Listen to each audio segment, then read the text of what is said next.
Hi, and welcome to the Unhinged History podcast, the podcast where two friends who didn't know each other until they started sending each other unhinged history memes joined forces and started learning the stories behind those memes and proceed to tell them weekly. I'm host one, I'm Theresa, and that is host two. I'm Angie. Well done. We did it. That was a great intro. Thank you. We should try to do it again next time. No. Um, We make no promises, okay? We've been at yeah. this for a minute. Expect it. Yeah, this is you if you've tuned in for any length of time, you know that we're not going to change. Nope. God That's bless us. why we like each other. Uh-huh.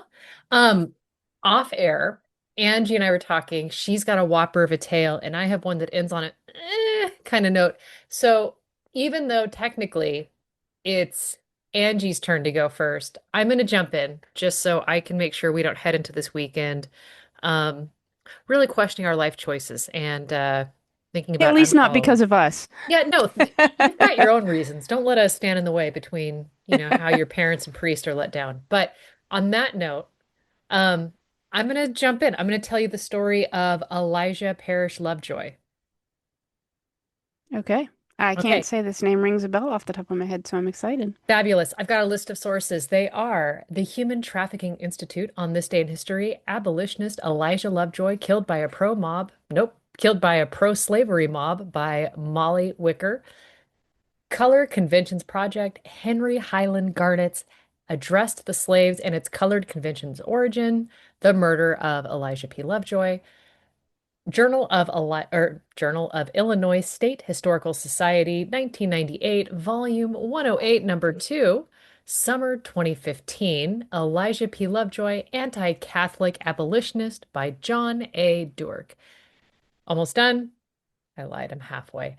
Distilled History, Elijah Parish Lovejoy, Part 1 by Cameron Collins.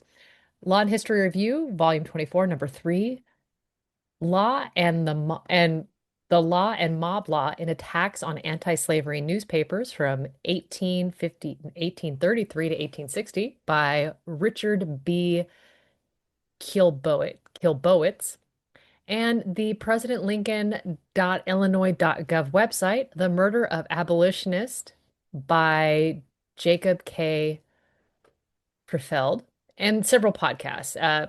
History Today, number 57, Ken Ellingwood, First to Fall, and the new books in the American South, Ken Ellingwood, First to Fall, Eliza Lovejoy, and The Fight of the Free Press in the Age of Slavery. Wow. So there's a lot going on just in your sources. Uh-huh, uh-huh. Um, I've been at this for a minute. I didn't technically cite another source, which was a book I cited last week, but yeah, I didn't necessarily pull from that, but it was just like, hey, by the way, you should look into Elijah Lovejoy. Um, Okay. so our boy Elijah, he's born November 9th, 1802 in Albion, Maine. Now, dad is kind of a layman preacher. Mom is uneducated, but a stalwart of the faith herself. And as our boy Elijah starts to grow up, he decides that he's going to move to the frontier. We now know it as the Midwest, and he's going to do this after he graduates from Waterville College. Okay. That was a giggle from you. Was it just weird to think of the frontier in the Midwest as In the bizarrely? same sentence, Yep. yeah, that just made me laugh. Like the frontier. When I think of the frontier, this is just me, and it's probably because I'm California, but when I think of the frontier, I think of like the West, Hmm. the West West. I do not think of Minnesota. Yeah, you're not thinking of salads that aren't really salads. E- Exactly. Yeah. Exactly the words. You took them right out of my mouth. Hmm. So our man Elijah, he's pretty short on funds because he's just starting out in life. So he walked from Maine to Missouri. Ooh, that's a walk. Uh-huh. Yeah. Um, and yeah, I've never tried camping my way through a multi-state endeavor. Yeah, no, I'm good. Yeah, Yeah. especially on foot, like, okay, I No. could see driving from state to state. No, I'm good. Yeah, no. Yeah. This so none of this sounds like a good time to me, but it was also, 1800s, so these are things. When he gets to Missouri, he teaches school for a bit because he's a college graduate, few and far between, there's not a ton. So 1929, he's pretty discontent with life and he becomes the editor and part-time owner of the St. Louis Times.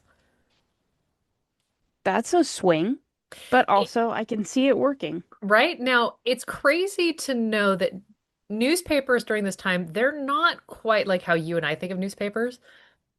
Most are more mom and pop establishments. Right. Okay. So you might have one editor and a helper. That makes And sense. yeah. And so then you think about that. And then you think about how if you were to grab a random bag of mail on the train, an overwhelming majority of that mail would be newspapers from various parts of the country. And they would all go to other newspaper owners who would read them and maybe recycle some of the stories. Think of it as like an early Associated Press. Okay. Okay. So that's kind of what was happening. Now, when he was growing up, because parents were pretty, into the faith, he grew up in this Protestant household. He identified with that. He kind of loses his faith in his early adult years. Okay. But it's 1832, and he gets caught up in a bunch of religious revivals that are sweeping across the United States and the frontier territories. Got it. Okay. Now he ends up experiencing a conversion and he writes home about it and he's pretty pumped and he converts to being a Presbyterian. Oh my. But he goes from like Calvinist to frozen chosen. Okay. Mm-hmm. Okay. Now, um, after this happens, he sells his stake in the paper and he enrolls in Princeton Theological Seminary in New Jersey. Okay. So we're So, just taking a tour. yeah. Now, 2 years later, there's a group of St. Louis businessmen. They want to start a newspaper to promote both religious and moral education. Well, they recruited Lovejoy to return back to the city. This time, they wanted to be the editor of the St. Louis Observer. Okay. Now, he's already gotten ordained as a minister by this point. So it's kind of weird to think of him as a newspaper editor who's really reporting with a very religious bent.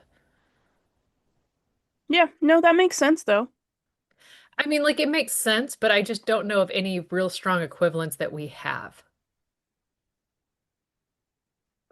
Yeah, I can't say, but I, Mm. I can see why that, in his case, that makes sense, why it works and why it would have worked specifically then. Right, right. Now, as editor, he's got two incredibly strong beliefs. And he feels that both of these beliefs really threaten democracy in the US. The first one is he's staunchly opposed against the Catholic Church. Okay. He is also vehemently opposed to slavery. Right then. Yep. Now, there's a number of Protestants, specifically Presbyterians, they embrace abolition as part of this millennial spirit. Catholics, on the whole, tend to accept slavery and they reject the abolitionist cause altogether.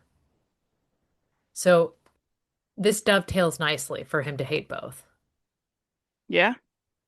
And it's not shocking at all when you think about just the history of the world. Yeah, pretty much. Yeah, exactly. And when it was called out, I was like, oh, yeah, I can see this coming to fruition. Yeah.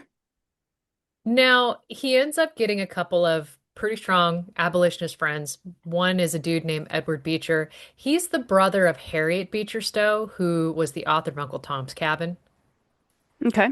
And Lovejoy becomes more and more radical in his anti-slavery editorials. Like at first, when you look at his early writing, he's kind of very conservative, takes the very Princeton conservative bend, and then he becomes more radicalized as time progresses. So you can watch his character arc. Okay. With all of that said, at first he supports African recolonization, and then he would move on to endorse emancipation. Now, are you familiar with the term recolonization? This is where essentially we are sending them back to like Nigeria. Yeah, yeah. Okay. Um, basically how we founded Liberia. Yeah, yeah, yeah. Okay. Yeah. Now, Funny that white people founded it. It's not theirs. I, I know. Weird. 19, 1835, not 19.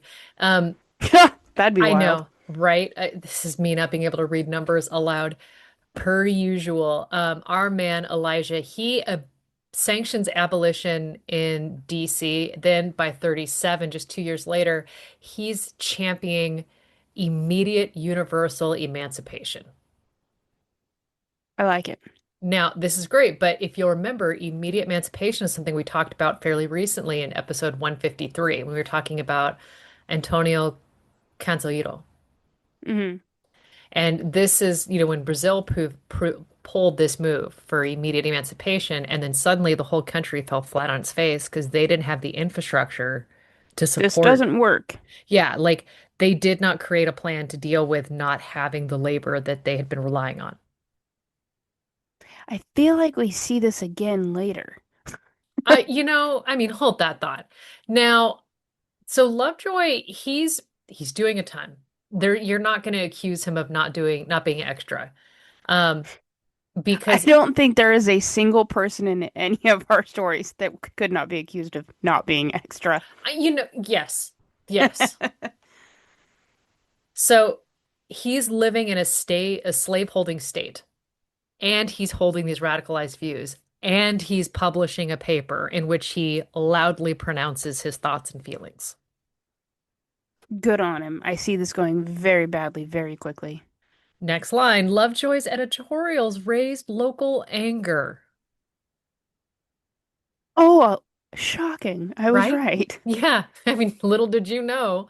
Now, this is despite the fact that they increased the paper's national circulation.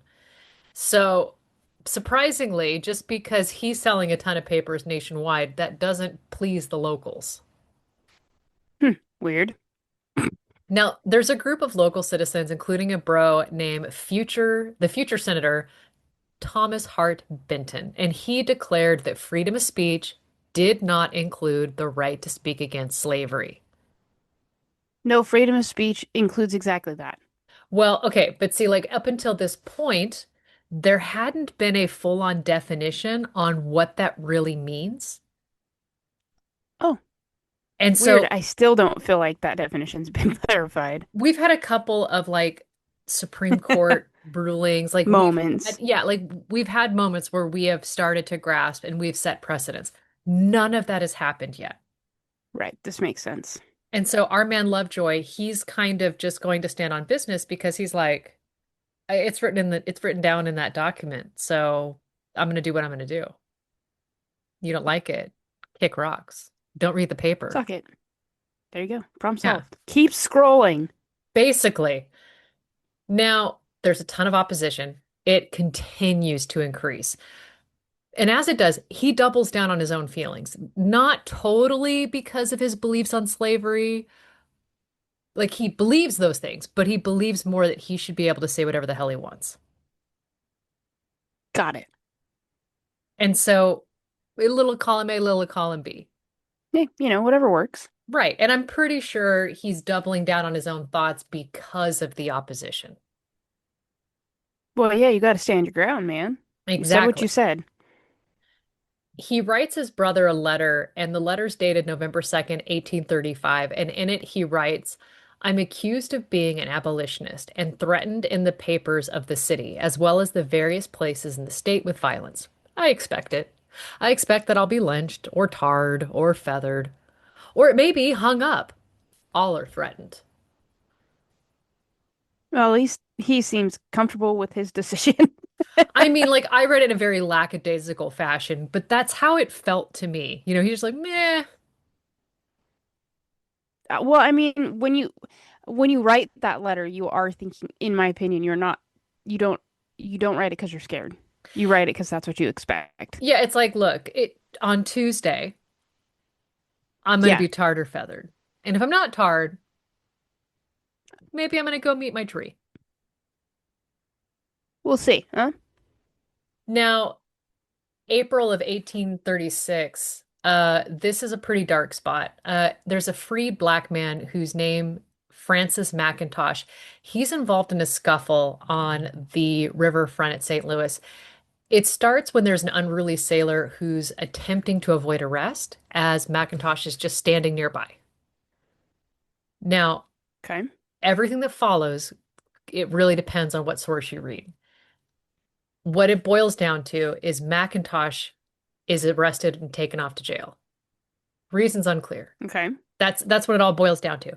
He's captured and charged with a crime in a slave state. And so McIntosh likely determined that his days of freedom, they're numbered. He's not long for this world. As the two men who led him to jail, McIntosh pulled a knife and lunged. One constable is killed and the other is seriously injured.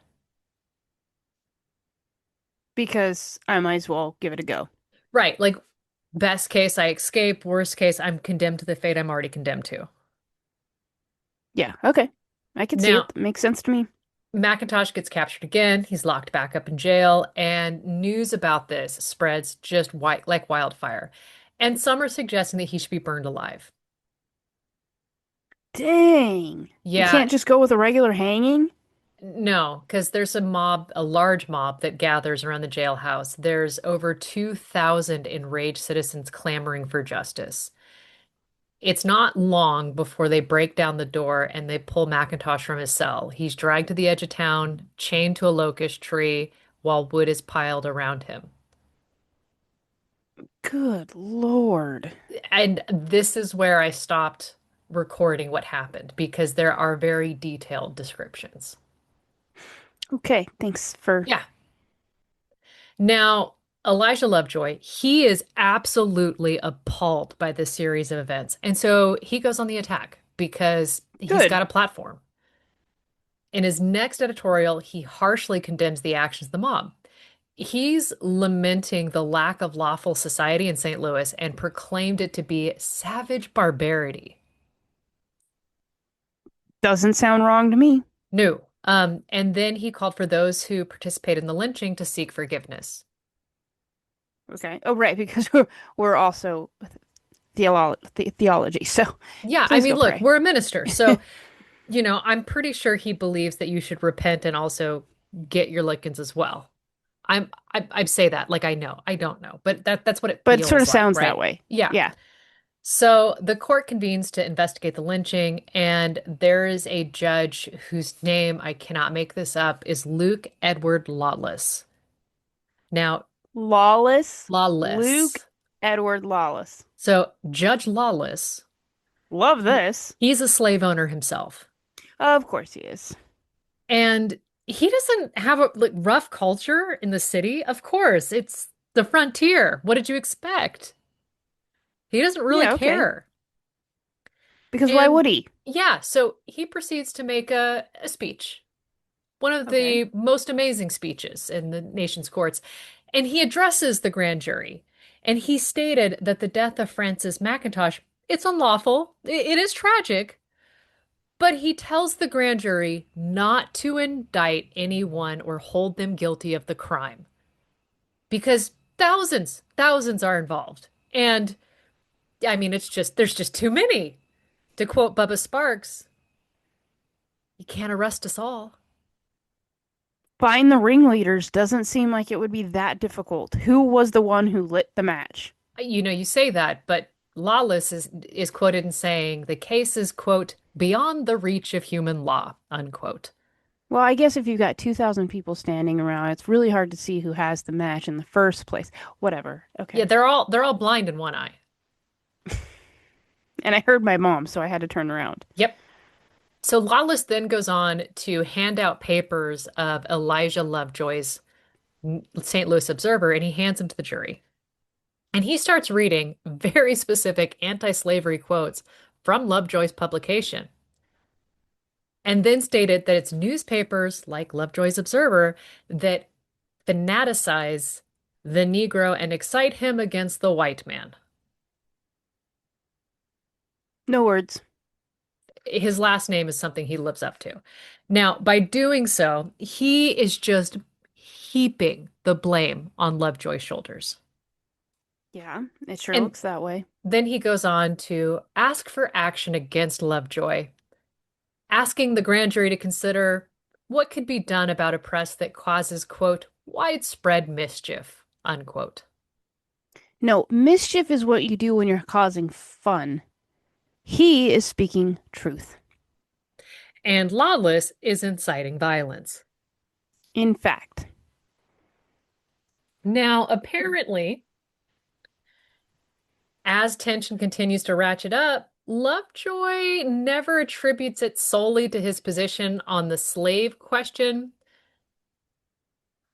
but he does believe that and he didn't believe truly that his abolitionist convictions enraged the people as much as his anti-Catholic rhetoric. So okay. he's like, you know what? They don't like the abolitionist side, but they really hate me go railing against the papacy. It is always the case, isn't it? Oh my word. And he's like, but it's super unfortunate that this is really entwined because Judge Lawless, he's a Catholic. I was gonna say he's got to be Catholic. Yeah, okay. So, July 21st, 1836, Lovejoy wrote his rebuttal Go Lovejoy. because Lovejoy is fighting a war in the press. He asserts that the lynching threatened the integrity and purity of the Constitution, laws, and ideals that the country's built on. Okay. And he argues that the patriot and the Christian could only rally behind justice as opposed to wild mob vengeance. Okay.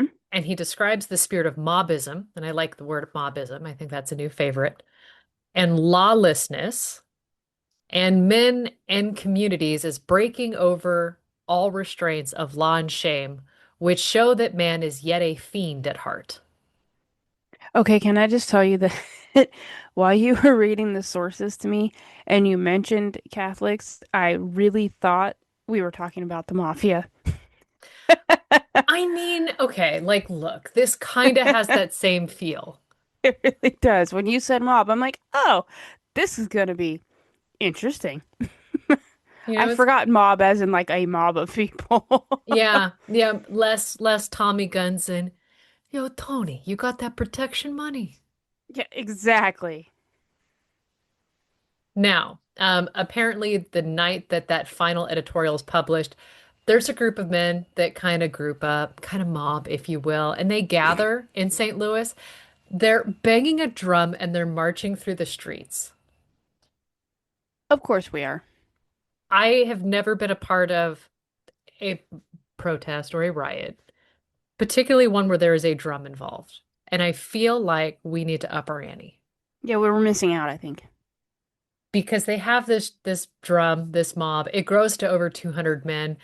And they arrive at the front door of Lovejoy's newspaper just after midnight. Hmm. Somehow, the door's broken. And the contents of the building, well, that's attacked. And Lovejoy's printing press is broken apart and thrown into the Mississippi. Cool. So, Lovejoy, he's a father, he's a husband. He decides to move his family to the town of Alton, just across the Mississippi River in the free state of Illinois. And he's like, I'm going to move here. I'm going to write without fear. Okay, yeah, but maybe we should have moved slightly further away because I feel like this is gonna go south real quick. Angie, it's like I've told you 157 of these stories previous. I have no sense of foreshadow at all. None. Teresa, your stories follow a very predictable pattern. We are continuing to descend into madness. And so the spiral continues. Hmm. Now, he's now that he's out of the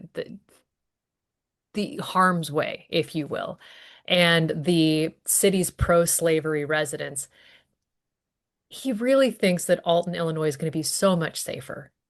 And while there, he meets with the people of Alton and he assures them that When he operates the Alton Observer, he's going to dedicate less space to the subject of slavery now that he's in a free state.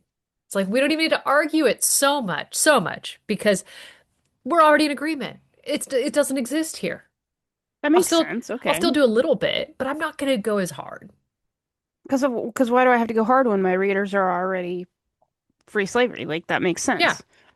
Okay. Now, uh, it's in his first issue that he insisted the instant of slavery is, quote, an awful evil and sin. We're starting off strong. And Hmm. apparently, he just basically, despite his assurances, doubled down on his bullshit, which I Good love. for him. It's said to be like one of the authors says, the paper only became more anti-slavery. Shocking. But Didn't see e that coming. Yeah, no. Even though Illinois is a free state, it's still not a friendly place for abolitionists. And this is something I didn't fully wrap my mind around because as a modern reader, I read this and think, well, slavery is bad, abolitionists are good, so all the good people were abolitionists. Okay, so even though Illinois is a free state, there's a ton of effort put into squashing all conversation on slavery, regardless of Why? where you live. The pro-slavery people want less conversation about it, so it's not even on the table. It's not up for discussion. And Okay. people in free states want to push it under the rug. If Like it's not we're a over it. problem Let's here, forget about it. yeah, Like like let's just, we don't that need makes to, sense. yeah, like so everyone is just trying to not in polite society, not at the table, not in front of the Daryl, Joneses. you said you wouldn't speak about it at dinner. Right. My mother's here. What will Sister Brenda think of us if we continue to talk like this? The scandal. Exactly. So that's kind of what's happening.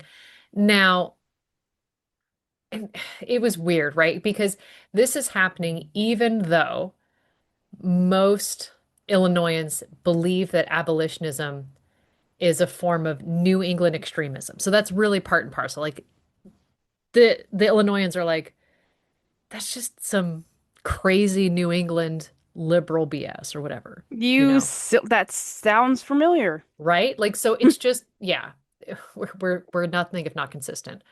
Now, 1837, the Illinois General Assembly even denounces abolitionism. Okay. Yeah. And this is where Abraham Lincoln is one of only six dissenters to the Holy resolution. cow, I forgot Lincoln was involved and we're in his state. Yes. Yep. Yep. Okay. Now, like, I did a lot to avoid talking a ton about Lincoln because I feel like Lincoln's view on slavery is more nuanced and complicated than we learned about in elementary school. I think you're 100% right. And I didn't want to like sidestep and do an entire episode about Lincoln because I would need multiple episodes and it's not about Lincoln. Right. No, I 100% get what you're going. I just totally forgot that like that's where he was from and all of a Yeah. sudden I'm like, "Oh my God, yeah, Lincoln's alive Yep. right now." Yep. Yep. Now, back to our boy Lovejoy. His printing press gets shipped to Alton. However, it arrives at the docks and a group of local thugs smash it to bits Cool. because, You should have kept it at the bottom of the Mississippi. well, that was the first one. Now this is the second. Oh, right. Okay. Now, a group of local citizens, they raise money for a new press, and Lovejoy publishes successfully for yet another year. Okay. So he continues to double down on what he's thinking. And then on July 6th, 1837, he publishes another editorial condemning the practice. His press is destroyed again later that night, as well as a replacement that he had. So he had a backup for his backup and they were both destroyed. Well, I have a feeling like he had one and then a backup and then the one was destroyed. Like so he's just cycling through. Our boy is hemorrhaging printing presses. D Does sound that way. The printing press machine company just kind of has an open tab for our boy. Yeah, okay. Now, he's both sensing the importance of his work as well as the accompanying danger. And so he organizes a militia to secretly buy and install another one. Honey, what are you doing tonight? I have to go install a printing press on the secret because, Yeah. well, hmm. Baby, why are you putting on your balaclava? You're a printing Dude, you know press what? installer. It's total side note, but my son has a balaclava for underneath his helmet, right? For periods of misspent youth, I get it. He's a young man. His Yes, records are going to be expunged anyhow. Might as well live it up. exactly. And the last time he wore it was to a Nerf gun battle that we hosted, and he cannot find it. But when he comes to me to say, not, Mom, can you help me find my balaclava? It was, Mom, do you know where my shiesty is? Shiesty? Shiesty, that's what the youths call him these days. And I t looked to him and said, are you aware that you are, in fact, white? And he was like, no, that's what we call him. And I was like, cool, okay, all right. I'll help you find your shiesty then, which he never Right. did dig out. He never did find it. That's always my excuse to be like, well, I bet if your room is clean, you would know where whatever you're looking for is. I I'm told not, him s- exactly where it's at. He just never dug it out. oh no, see, I make my kids start in one position. Like, what's the dirtiest area? Start cleaning here and then keep moving to the right. Oh, I like that. You'll find it eventually, or if not, everything will be clean. Either way, it's a win for you. Y- well, either way, it's a win for me. You're not complaining about your lost things, and I'm not having to stare at your detritus all over them. Anyhow, Yeah. now, Anyway, sorry. Sorry I took so us on that bunny trail. balaclava's on and on. The violence continues to escalate. It's November of 37. There's a mob that forms at the site, the arrival site of the Missouri Fulton. It's the steamboat carrying our man's press. When this last press arrives on November 7th, Lovejoy is ready to defend it. I'm sorry, that is hilarious. We have all the things to defend. A printer. Yeah. Basically a printer, right? It's a printing press, but it's a printer. Yeah. I've never wanted to go toe to toe for something. I fight for paper jams and crying for toner. I've never wanted to go toe to toe with something I'd rather throw out the window. Meanwhile, the mob ready to throw out the window, they're um they're ready. And they've formed at the warehouse where the press is being stored, and one of the rioters climbs a ladder and tried to light the roof on fire. Lovejoy emerges from the warehouse and shot at the man. He Okay. misses, but gunfire rings out from the mob, and Lovejoy is shot 5 times and killed Over a printing press. over a printing press. He's buried November 9th. It's his 35th birthday, and 2 days after his assassination on November 7th. Throughout the North and West, membership of the anti-slavery societies increases dramatically following it. Okay, so he's a martyr. That works. It's funny you say that because John Quincy Adams calls him the first martyr to the freedom of the press and the freedom of the slave. Ooh, that'll get you. Hmm. Many historians point to his death as the primary catalyst to the fight against slavery.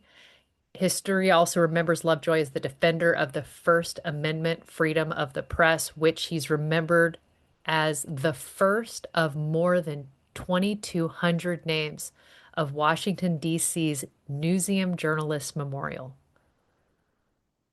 Wow, I didn't know that was a thing. I didn't either, but I got to learn a bunch of really cool things. In 1837, officials in Illinois made a little comment about Lovejoy's death, with one notable exception.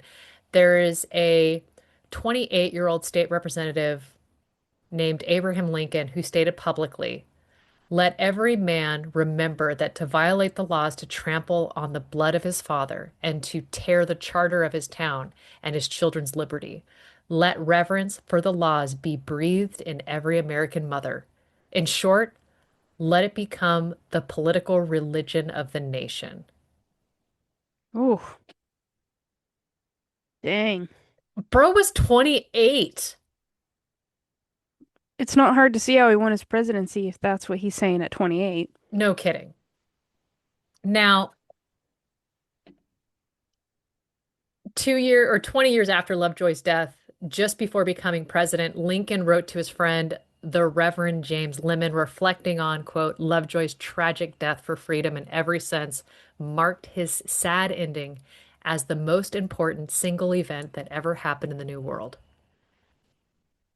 Wow. Which, I mean, like big feels. Now, he goes on to say, the madness and pitiless determination with which the mob steadily pursued Lovejoy to his doom marks it as one of the most unreasoning and unreasonable in all time, except that which the doomed Savior to the cross. Okay. So, very polarizing, Lovejoy was. And this is something that I don't feel we truly covered, growing up. Yeah. Yeah, no, I Now, can't say I ever heard his name. 2 months after the mob in Alton, and Lovejoy's death and the destruction of his fourth printing press, the jury acquitted several assailants accused of rioting. By the time the trials commenced in January of 1838, the defenses had all been publicly aired and rehearsed to the point that it was nuts.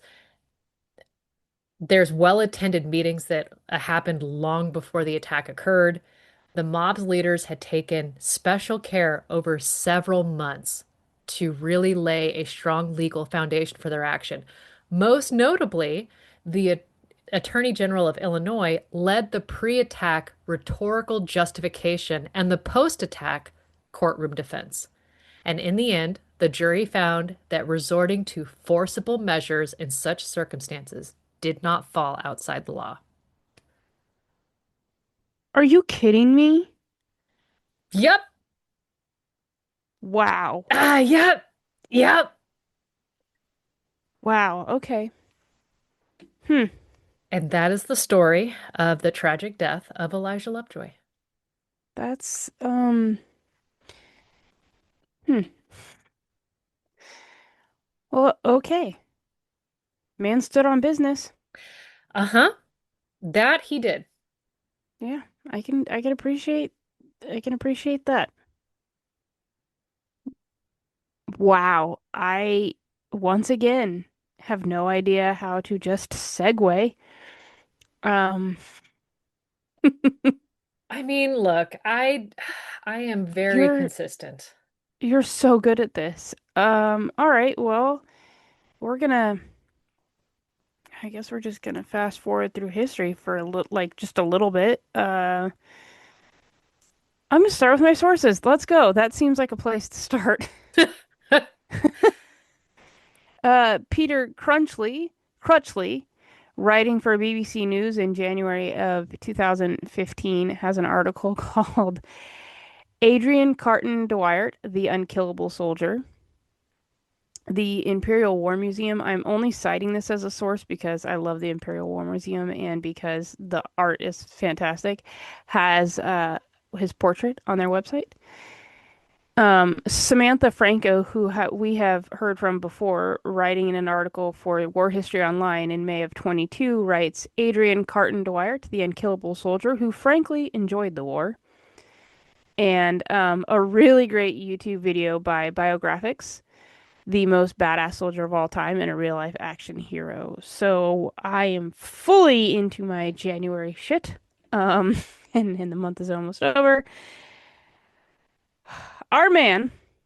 I love every word of this story. I just need you to know I have been cackling for a week. Our man, he's born into a family from Brussels of the aristocracy on May 5th of 1880. So, just like 40 years after. He is the son of Leon Constant Ghislaine Carton de Wiart, who is, excuse me, and his wife, Ernestine Winzig. She is of Irish descent. And that seems to be important, but anyway. Okay, so Pop is What Belgian, a random thing Mom to is be like, Irish. it's important, but moving on. Like, what? Well, because it is funny how often it's mentioned like it's relevant because he is Belgian, but he serves in the British military. So like I think for him having an Irish ancestor is like sort of what helped him get there, right? Okay. Now, dad's a lawyer and a magistrate, and when he's 6, mom she leaves. Early biographers thought that initially his mother had died, but it was later figured out that in 1886 his parents had divorced. But either way, our guy has spent his younger years in both Belgium and England. And for just a sidebar of scandal, it was widely believed, like at the time, like in rumor mill circles, that he was the illegitimate son of King Leopold II. Okay. And like this is just a fact about his life that he just knows. Just a fun little rumor that spread that he seems fine with hearing. He's like, whatever, I guess maybe you can say that, do your thing. Because his family does travel in these very well connected royal circles. Okay. And he So, does have a very particular nose, you're going to tell me. you know, I'm gonna show you his picture later. I considered starting with his picture, but I decided that just telling his story and then showing you his picture would be better. But I can't say his nose is very King Leopoldy. But anyway, so mom, like I said, at the age of 6, mom leaves, and his father decides he's gonna move the family to Cairo, where dad can practice law at Egypt's mixed court. Now, while Dad's in Cairo, he serves as a lawyer and a magistrate and the director of the Cairo Electric Railways and Heliopolis Oasis companies. And this makes him very well connected in the Egyptian like governmental circles, right? Now, somewhere around this time, our guy, he learns to speak Arabic, which I think is kind of cool. Like just as a kid I because only know that's what your life swears. is, right? Exactly. Now, Dad does remarry. He remarries to an English woman, and the Carton de Wiarts, they're a Roman Catholic family, and it's decided in 1891 when our guy's about 11 that he would be sent to an English boarding school, the Roman Catholic Oratory School, because, it's Catholic. And then from there, he would head to Oxford. But around 1899-ish, he leaves because he is rather bored of law school, as one rich gentleman is bound to be, I suppose. And he also sees that the beginning of the Second Boer War is afoot, so he really wants to join the British Army. So Oh, he falsifies his name and age, signing up simply as Trooper Carton, and he gets assigned to Pageant's horse and claims to be 25 years old when he couldn't have been more than 20, tops. Now, one source also says that he likely falsified his dad's permission as if it were a field trip so he could go. Now, because he's not actually a British subject, they may have tried to stop him from joining on those grounds, but he said something to the effect of, if the British didn't fancy me, I would offer myself to the Boers. oh. Because, as he said, war was in his blood. So he's just in it to win it. He doesn't care what side. Yeah, no, not at this point. He's just looking for a fist fight, you know?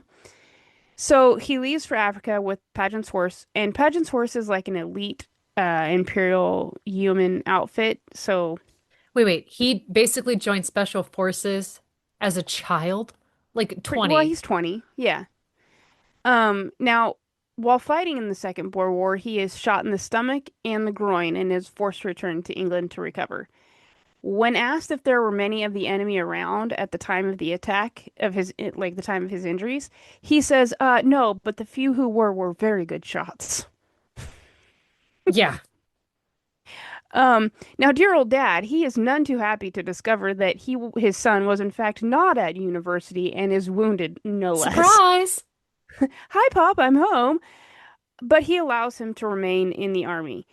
And he does a little bit more time at Oxford, but peaceful life is not the life for him, and he is bored to tears. So he happily pays his way back to South Africa, arriving with exactly £1 left in his pocket.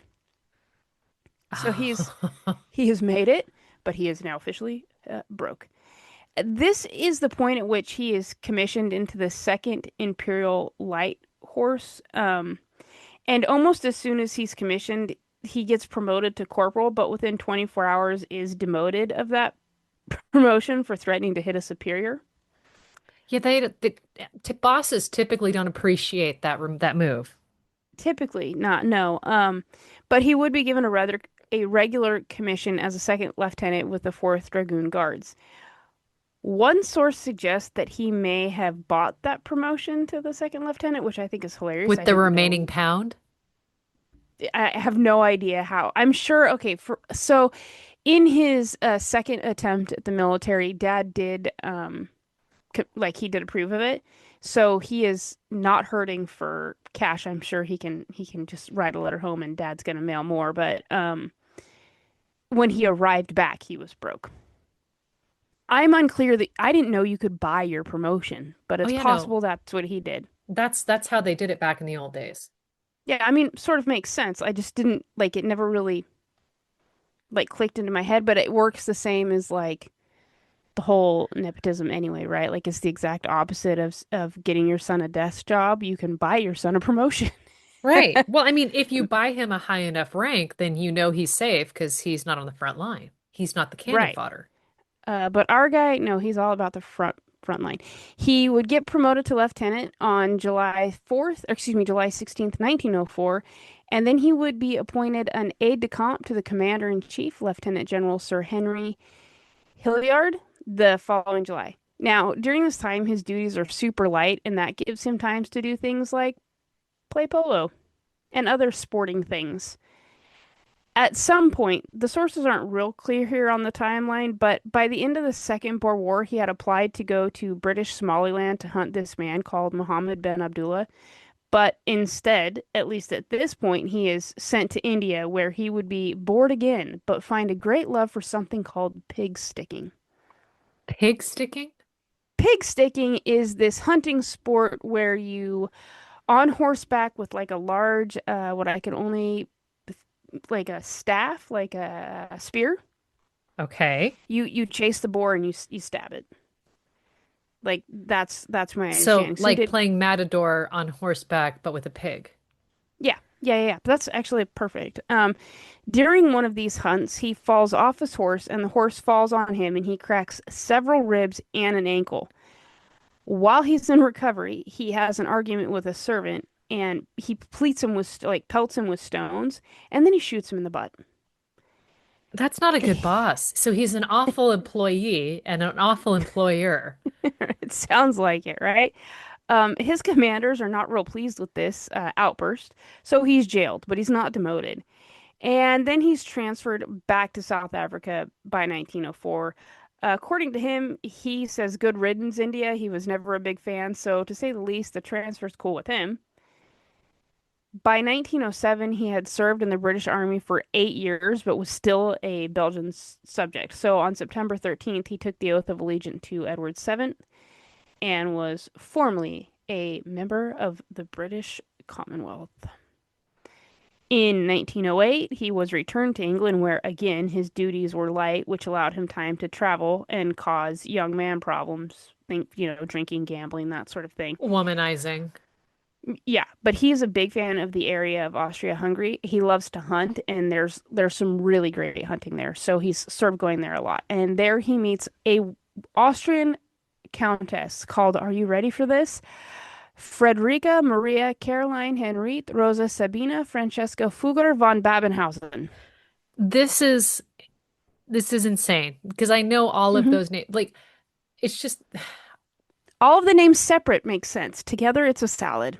it is. And it's just like, the longer your Starbucks order is, the more of an asshole you are. I feel like the Yeah. same applies. I feel like you could be onto something because despite the fact that they would have two daughters together, it seems that he would spend the rest of his days avoiding her because he was never home. Um, now he is okay, so it's 1908, 1909, 1910. We're kind of leading up to World War One, right? And he's reading the room and he notices there's a lot of mistrust at the German border every time he crosses in from France with his very French sounding last name. And it seems to be attracting a lot of suspicion. And he sees this, so I'm assuming like he's going back and forth from his postings to the wife, but um, like I said, he spends a great deal of time not at home. So anyway, he sees There was this trouble at the border crossing. border. They looked at me Yeah, sideways, so I just went back to the post.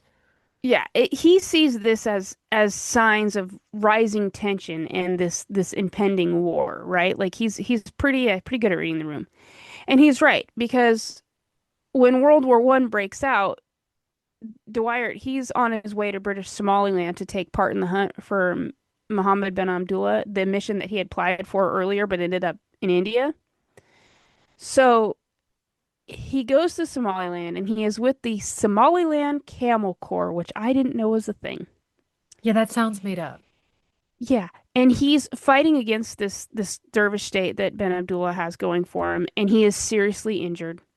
Again, he takes some gunfire to the arm and the face. The shot takes out his left eye and a section of his ear.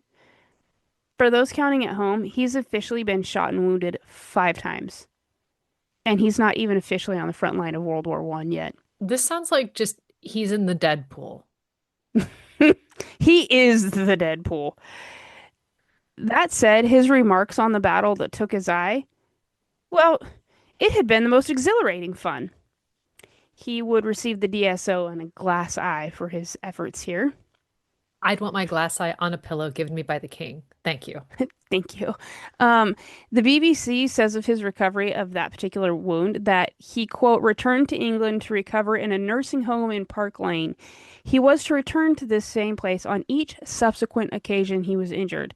This became such a regular occurrence that they kept his own pajamas ready for his next visit. He was a frequent flyer. That's what they called him in the Yes. hospital. Mm-hmm. I think this is hilarious. So he goes, he heals up, right? He's done convalescing. He goes, I think, to London, and I love this part so much. He hopes that he can be reassigned to the Western Front. And so he's like at the War Office and they're like, "Okay, yeah, but you have to wear the glass eye because he's been given this glass eye like all the time as part of like your clearance, your medical clearance to go." And he's like, "Cool, cool, cool. Let's go with it. Let's do it." And they're like, "Great, you can go to the Western Front." He gets what he wants, leaves the office, hails a cab, and moments later he throws the glass eye out the window and dons his black eye patch, never to wear the glass eye again. The eye patch would be iconic for this man. Okay. In 1915, he makes it to the Western Front in time for the Second Battle of Ypres. During this battle, the German army, they're launching this massive like barrage of artillery. And our guy happens to like catch it with his left hand and it's subsequently shattered. He's got like two dangling fingers just like hanging out. And for whatever reason, the doctor refuses to amputate them. So he Wait a just minute. Wait a minute. rips them off himself. So most people would say his hand is blown up by a mortar. And you decide to say he caught it like it was a baseball at the Yankees game?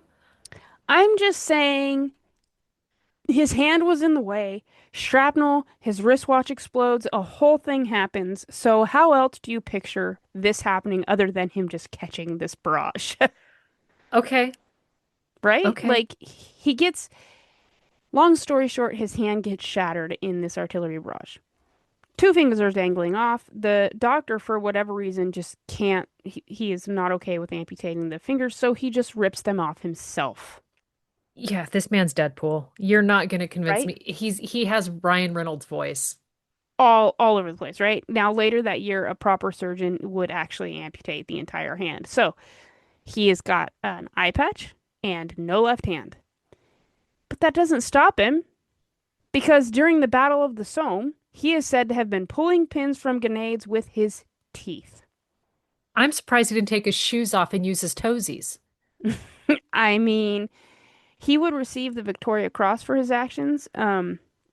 So what I understand of this event is that there are 3 battalions, and he notices that at least two of them, possibly all three of them, I think, are a lack of a senior officer. They've all died. And so he decides, like, I'm next. I've been promoted.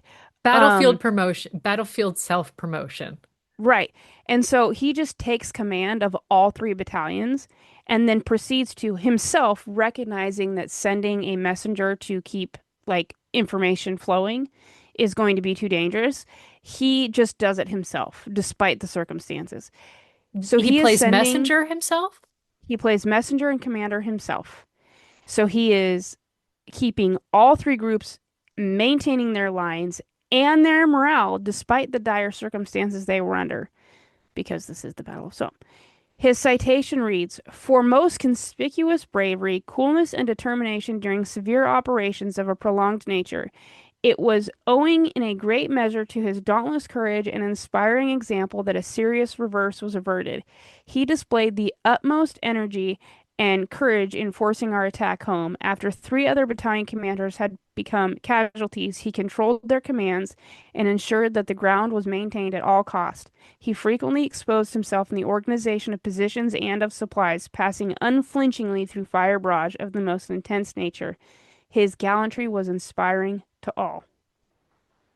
He would go on to fight three more battles following this one of World War One. In one of them, in the trenches of Deville Woods, also called the Devil's Woods, he was shot in the head. It was like a clean shot right through his skull, right at the back of the head. So he Biographics finished gauged himself with a gun? just the Biographs has the best quote about this. It says, "If he had to die, this was the right occasion to do so, except he didn't." Because Duarte could give a no not a damn because Duarte could not give a damn about being dead, so he just survived and got on. Wow. Right? Additionally, he would be shot in the ankle, the hip, the leg, and the ear at the other battles, and he would always return to his room at the recovery center in England. For Who those counting, who has his voodoo doll? I don't know, but for those counting, that is 11 times he has been seriously wounded, and 11 times he has returned to the front line. Don't let him near a metal detector or an MRI machine. Honest to God. So after World War One, he would spend some time in Poland as the Polish gentleman. He is the second in command of the British Polish military mission. So basically, he's serving as like an advisor to Poland during these interwar years, which you'd think might be peaceful, but in fact were not. Our guy in Poland would find action during wars with Soviet Russia, Czechoslovakia, Ukraine, and Lithuania. He like where there was a battle, he was going to be there. He had FOMO. He was not gonna I, miss it. I don't feel like he had FOMO. I feel like this man was a chaos magnet. Honest to God, I think you're 100% right. Dwight Dwight makes himself like super indispensable to the Field Marshal Joseph Pudensky, and he never stops with his BS. In fact, in 1 year alone, the year of 1919, he survived not one but two plane crashes. The second one resulting in an unwanted stay with the Lithuanians as a prison guest. I feel like A- he is why we have the myth of the werewolf. Possibly. After he was released, he redoubled his efforts to support the Polish military, and this includes, but is not limited to, organizing a gun smuggling operation via Hungary, because why not? As the war with Russia starts to intensify in 1920, he gets even closer to the front line, and on one occasion, the train that he was on was attacked by a group of Cossack cavalry. Their whole goal is to hijack the train. But our guy, never one to be outdone, single-handedly, quite literally, attacks the attackers with his revolver. At one point during this skirmish, he falls off the moving train, but quickly jumps back on and continues to fight until the Cossacks are done and the train could escape. What? Like, Chuck Norris, I think, is based off this guy, But say I've seen Bond films with that move. right? But he's not done because World War II is on the horizon. And when it began, he continued with his service. He led a campaign in Norway. In fact, on the way there, he was on a seaplane that was forced to crash land onto a fjord thanks to the German air to the Luftwaffe. Instead of getting into the rubber dinghy to reach the shore where he thought surely they'd just be sitting ducks, he decided that he would wait amid the wreckage of his seaplane until the German plane ran out of ammo and left. Yeah, The that's a move. visual that gives me makes me laugh so hard. Like, I just see this upper class British man just waiting patiently in his chair, perhaps sipping some tea. That's the image I've got. He was also stationed in Northern Ireland with the 61st Division. In 41, he was on his way to Yugoslavia, but his plane was shot down over the Mediterranean. He was decided to just simply swim ashore and was taken prisoner by the Italians. So that's four plane crashes for the record, in case you're keeping a tally. At this point, our guy is 60 years old, but that doesn't stop him from trying to escape. He and three other prisoners, they're committed to escaping. Our guy alone would try 5 times. Now, these three other prisoners and him eventually they escape through a tunnel that they dug for about 7 months. He spends 18 days disguised as an Italian peasant before he's recaptured and taken to Rome. But like, let's think about this for a second. He can't really be disguised as an Italian peasant. No. He kind of stands out a Like little bit. Virginia Hall filed her teeth down to play the role of a French peasant. I have a feeling our man, even British teeth as they might be, is going to have a rough go here. Yeah, well, for one, Jolio, espresso yeah, for one, please. yeah, not really speaking Italian. The eye patch, the missing hand, he kind of has a A certain look certain to him. je ne sais quoi. Yeah, exactly. So he is recaptured and he's taken to Rome. He is eventually taken to Lisbon, where his release is negotiated. I forgot to mention this earlier, but the three other gentlemen that escape with him are Richard O'Connor, Thomas Ranfurly, and Philip Neame. Did They're they his accomplices. did they base the Great Escape off of this? I wondered the same thing. I was actually thinking about Googling it before I got on, but I ran out of time because it really sounds like it. Um, Now, Mr. Churchill himself would send him to China to act as the government's military representative to General Shanghai Chek. He would serve in this position until 1946. And then in 47, he officially retires with the honorary rank of lieutenant general. And he and his second wife, his previous wife, she passes. He and I'm his about to say, second like, wife, so he at least marries mortals. yeah, at least one mortal anyway. He and his second wife settle in County Cork, Ireland, where he writes his memoir, which I cannot wait to get my hands on, called Happy Odyssey: The Memoirs of The Memoirs of Lieutenant General Sir Adrian Carton de Wiart, that was forwarded by Churchill. Funny enough, the book never once mentions his Victoria Cross, which now sits at the National Army Museum in Chelsea. Like, this guy was just in it for fun. Yeah. He's just looking for a good time. How many And absolute heroes have we covered that just mum's the word about the highest honor they've received? exactly. And because death couldn't get him any other way, he dies peacefully of natural causes at home, aged 83 in June of 1963.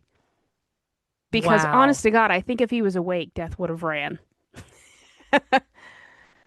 I would like to end on this description from the Oxford Dictionary of National Biography. Quote, with his black eye patch and his empty sleeve, Carton Dwyer looked like an elegant pirate and became a figure of legend. Damn. I would also like to say that I don't know if it's the exact date last year, but I told you the story of Mad Jack Churchill. I Yeah, I just know. start my Yeah. year off with one crazy commando after another. I think that's just how I work. You do commandos, I do spies. Yeah, here we are. We have a thing. So, oh, do you want Wow. to see some pictures of him? I do. Of course you do. Let me get back up there. He's fabulous. Okay, I'm assuming so this is right around the end of the Second Boer War, would be my guess. okay, she is showing me a man that is the picture of the British aristocracy. He is in a uniform. He has one hand on his hip, kind of like he's posing at a J.C. Penney portrait, but he has a very Yep. stern face, full stash. Like this is a Mm-hmm. Sam Elliott, and profound ears. They stick Yeah. to the side of his head, but they appear elfin in their pointed nature. Yeah, I thought that too. So there's that one. This is probably my favorite one. Okay, now we see him later in life. He has kind of a look of disgust, a slight sneer with his left nostril pulling his mustache up right underneath his eye patch, hat cocked to the same side. I Um, do believe he always wore his hat like that. okay, and he's also wearing an ascot because, of course, he is. Of course he is. What this picture doesn't show is by this point he is missing a hand. So allow me to show you these photos. All right, so there is a painting of him.